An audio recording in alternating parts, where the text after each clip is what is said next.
အချစ်ရေးဆိုတာပန်းခင်းလန်းကြီးပဲလို့ထင်နေလားအမြဲတမ်းတော့ပဲဟုတ်ပါမလဲနော်ဒီတစ်ခေါက်မှာတော့အဲ့ဒီအချစ်ရေးခရီးလမ်းကြောင်းကိုပြောပြခြင်းပါတယ်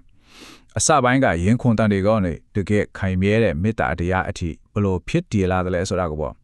ကဲ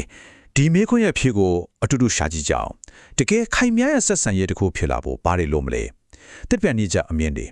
စိတ်ပညာရှုထောင့်တွေပြီးတော့လက်တွေ့ပေါ်အတွေ့အကြုံတွေကနေဘာတွေပြောထားလဲဆိုတာကြည့်ကြတာပေါ့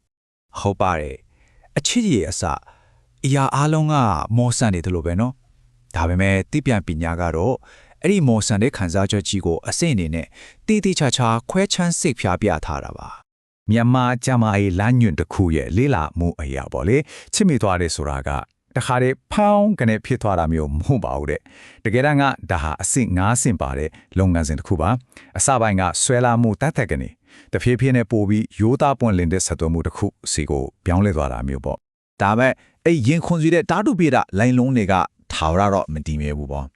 ့အဲ့ဒီပြားရည်စံကာလာကုံသွားတဲ့ခါမှာတော့အချစ်ရဲ့လက်တွေ့ဘဝနဲ့တကယ်ကိုမျက်နှာချင်းဆိုင်ရပါတော့တယ်အဲ့ဒီခါဘာတွေဆက်ဖြစ်မလဲ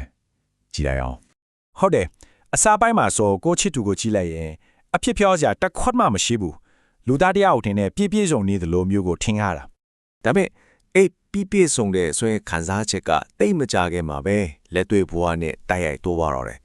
တကယ်တမ်းကျတော့သူတေသနာတွေကဘာပြောလဲဆိုရင်စုံလွဲရဲ့ပြဿနာတွေထဲက80%လောက်ကဘယ်တော့မှဖြစ်ရှင်းလို့မရတဲ့အမြဲတမ်းရှိနေမဲ့ပဋိပက္ခတွေပါပဲတဲ့အန်တိုစရာပဲနော်အဲ့ဒါတွေကအခြေခံမတူညီမှုတွေနဲ့လာတာပါဆိုတော့အဓိကအချက်ကဘာလဲဆိုရင်ပြဿနာများစုကဖြည့်ရှင်းပြဖို့မဟုတ်ဘူးဆိုတာကိုလက်ခံဖို့ပါပဲအဲ့ဒီစာသားတွေကိုဘယ်လိုစီမံခန့်ခွဲမလဲဆိုတာကအရေးကြီးတာဒါတွေကဆက်ဆံရဲ့အစိတ်ပိုင်းတစ်ခုလိုဖြစ်နေတာကိုဥမာတယောက်ကတက်ကိုစီးနေကြပြီးနောက်တစ်ယောက်ကတော့ပေါ်ပသမားဆိုတာမျိုးပေါ့တောက်ကတသက်လုံးရှိနေမယ်ကွာချက်ပဲလေဒီလိုမျိုးဘယ်တော့မှပြီးဆုံးမဟုတ်တဲ့ပြဿနာတွေကိုရင်ဆိုင်ရတဲ့အခါမှာလူတွေအဖြစ်အများဆုံးအမှားတစ်ခုရှိတယ်အဲ့ဒါကဘာလဲဆိုတော့ပြီးဆုံးမှုဆိုတဲ့ထောင်ချောက်ထဲကိုခုန်ဆင်းသွားလာပဲအဲ့ဒီထောင်ချောက်တွေထက်ကတခုကတော့ဒီလိုအတွေးမျိုးပေါ့ငါကအမြင်နဲ့အေးအေးစီစီခူးဖြစ်နေရမယ်ဆိုတာလေလက်တွဲဖော်ကောင်တယောက်ဆိုတာဘယ်တော့မှစိတ်မညစ်တတ်စိတ်မဆိုးတတ်တဲ့သူဖြစ်ရမယ်ဆိုလဲယူဆမာအီပေါ့တကယ်တော့ဒီအတွေးကဆက်ဆံရေးကိုဖျက်ဆီးနိုင်တယ်လို့ပညာရှင် Esther Perel ကတတိပေးထားပါတယ်ဘာလို့လဲဆိုတော့ကိုကစိတ်မကောင်းဖြစ်နေတာကိုဟန်းဆောင်ပြီးအေးစင်းနေပြလိုက်တဲ့အခါတစ်ဖက်လူကကိုဘာကနာကျင်စေလဲဆိုတာဘယ်တော့မှတိတော့မှမဟုတ်ဘူးလေအဲ့ဒီခါမှာတကယ်ရင်းနှီးမှုစစ်မှန်တဲ့ဆက်သွယ်မှုဆိုတာတွေပျောက်ဆုံးသွားရောနောက်ထပ်ထောင်ချောက်တစ်ခုအဲ့ဒီကတော့ငါဟာအမြဲတမ်းအားပေးထောက်ခံသူစိတ်ပိုင်းဆိုင်ရာအားကိုးရကြောက်ဆောင်ကြည့်ဖြစ်နေရမယ်ဆိုတဲ့ဖိအားပဲဒီနေရာမှာစိတ်ဝင်စားစရာကောင်းတာကအမေရိကန်ကြီးသူများအတွက်ပဲအားပေးထောက်ခံနေတာပေါ့ကိုဂယူးဆိုင်ဖို့မေ့သွားတတ်တယ်ဆိုတာပဲအဲ့တော့တကယ်မှကန်တဲ့အားပေးမှုဆိုတာဒီခါလေးမှာကိုယ့်အတွက်ကိုနေရာပေးတာခဏလောက်နောက်ဆုတ်ပေးလိုက်တာမျိုးလည်းဖြစ်နိုင်တယ်ဆိုတာကိုမမေ့သင့်ဘူးပေါ့ကဲဒါဆိုစိတ်ကူးရင်ပြားရည်ဆန်းကားလာကလည်းကုံလာပြီပြည့်စုံမှုဆိုတာကလည်းထောင်ချောက်တစ်ခုဖြစ်နေတယ်အဲ့တော့ဘာဆက်လို့မလဲတကယ်လက်တွေ့ကြပြီးရေရှည်ခိုင်မြဲတဲ့အချစ်ကိုဘယ်လိုတိစောက်ကြမလဲအဲ့ဒီအတွက်လိုအပ်တဲ့နီလာနေကြောင်းစက်ကြည့်ကြရအောင်ဒီချက်က The Art of Manliness စာအုပ်ထဲကအရန်ကောင်းတဲ့အယူဆတစ်ခုကိုညွှန်းနေရပဲအဲ့ဒါကတုတ်တချောင်းမှာထိနှစ်ဖက်ရှိတယ်လို့ပဲကိုရီတဘောမကြတဲ့စိတ်အနှောက်ချက်ဖြစ်ရတဲ့အားနည်းချက်ဆိုတာတွေကကိုရီအရန်ကြိုက်တဲ့အားတချက်တွေရဲ့အရေးပချမ်းဖြစ်နေတတ်တယ်ဆိုတာပါပဲ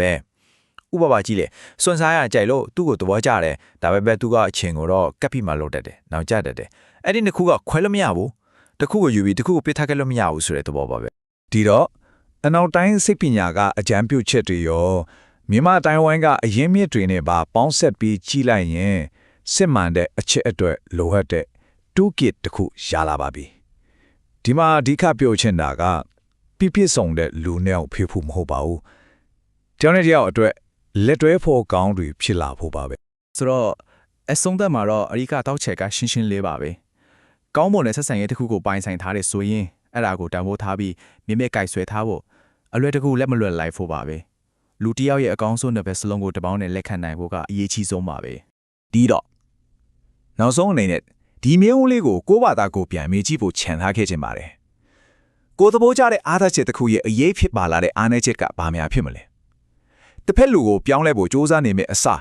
သူတို့ရဲ့ပုံရိပ်အဖြစ်အဆုံးကိုပိုပြီးနားလည်ပေးဖို့ကလည်းအဖြစ်ဖြစ်နေမလာ